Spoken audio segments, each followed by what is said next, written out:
tous, aujourd'hui nous allons parler de segmentation en marketing. Alors la segmentation, qu'est-ce que c'est? Elle consiste à diviser ou découper le marché en groupes d'individus qui ont des caractéristiques homogènes. Alors attention, le segment doit être d'une taille suffisante pour être rentable, ce qui paraît logique. Alors un petit exemple pour que ce soit un petit peu plus clair, si je prends le marché du shampoing, je pourrais avoir les critères de segmentation suivants. Alors le premier, par exemple le sexe. Je vais avoir des shampoings pour hommes, des shampoings pour femmes.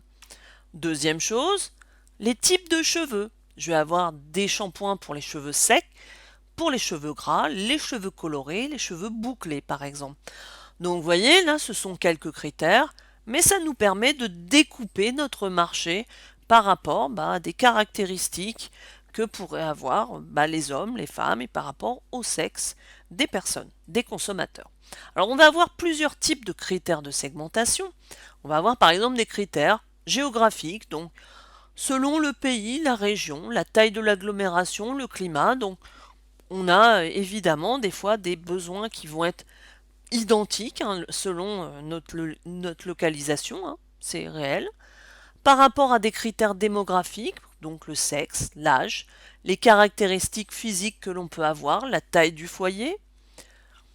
Psychologique, donc par rapport à notre personnalité, notre mode de vie, nos activités, nos hobbies, nos centres d'intérêt, nos opinions. Et enfin, comportementaux, donc par rapport au produit, par rapport à l'usage du produit que je peux avoir, la fidélité que j'aurai par rapport au produit ou au service, ce que je recherche comme avantage et ce que je veux comme prix. C'est-à-dire que par rapport à l'ensemble de ces critères, on va pouvoir créer des groupes en fait de futurs consommateurs pour pouvoir justement leur vendre nos produits. Alors c'est quoi l'objectif de la segmentation? C'est répondre dans un premier temps aux besoins du consommateur. On l'écoute, on répond à ses besoins. Le deuxième objectif, c'est d'éviter de gaspiller des ressources.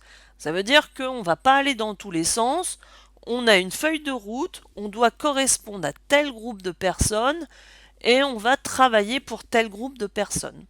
Alors, l'étape d'après, donc l'étape suivante de la stratégie marketing, une fois que je vais avoir découpé mon marché, je vais regarder quel est le morceau de marché, donc quel est le segment qui va être le plus stratégique pour mon entreprise, pour pouvoir la développer, donc vers qui je vais me tourner pour pouvoir justement développer mes produits ou mes services. Donc voilà quel est l'objectif de la segmentation.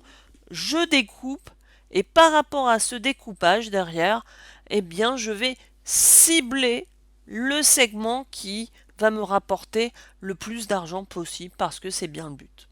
Alors, si je prends par exemple le fait de vouloir segmenter, si je veux segmenter la clientèle d'une brasserie, qu'est-ce que je vais aller regarder?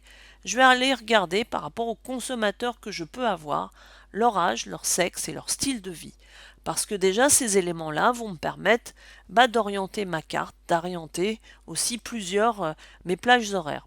Je vais regarder justement les plages horaires, à quelle heure viennent mes consommateurs, quelle est aussi la durée moyenne d'un repas, le montant de l'addition, les fréquences des visites et les plats les plus commandés. Pourquoi? Pour mieux connaître mes clients. Si je suis dans une brasserie, pourquoi j'ai besoin de ces éléments-là?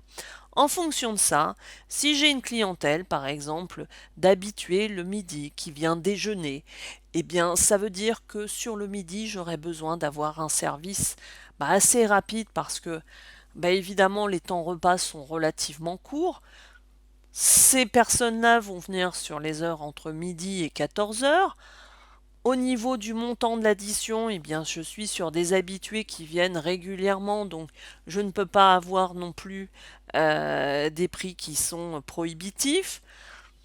Ma fréquence des visites, ça va me permettre de voir si j'ai des habitués ou si ma clientèle est plutôt volatile.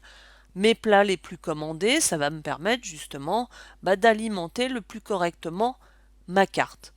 L'âge, le sexe et le style de vie, ça me permettra aussi d'adapter mon offre et mes services, c'est-à-dire que peut-être aussi que j'ai une clientèle d'habitués, mais peut-être que le soir, j'ai des jeunes qui viennent prendre un verre après les cours et autres. Donc, au niveau de tout ce que je vais avoir à proposer, bah, je vais devoir m'adapter à ma clientèle.